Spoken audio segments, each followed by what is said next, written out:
Sumapaliman haon na ho sa buwa haotaw hatag pinuo diya taubay Jesus, inikagiyan din si Jesus.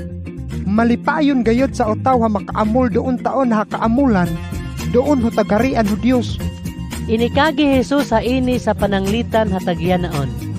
Amin ataw, hamigasto hanang imbita humadakol ha mga ataw. Sumaumaon sa kaamulan, pinaologan din sa mga inimbita daw ikagi.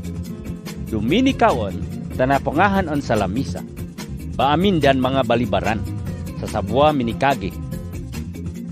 Baad ikaw pasayluwa, tadaw apa nakapalit ho uma.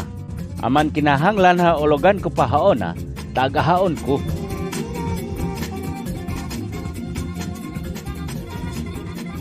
Minikagi daan sa sabwa.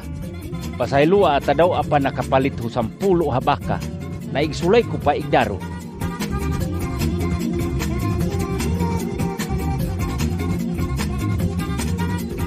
Sa sabwa minikagi. Haria makadian ta kalibago apa.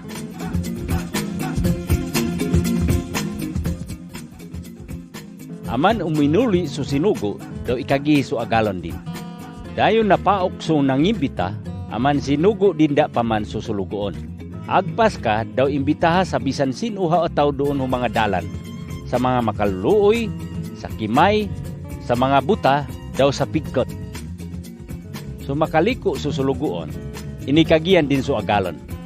Binuhat pod sa insugo no, bahura pa kapuno sa balay.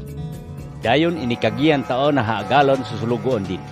Ologi sa diya takadiuan, daw hangyo asidan, hadumini ta daw mapanday mapuno ha ini sa balay ko. Ikagiyon ko inyo, aura gayad bisan sa buwa, doon ko tinaganahan hugasto ta ini ha kaamulan ha makakaon.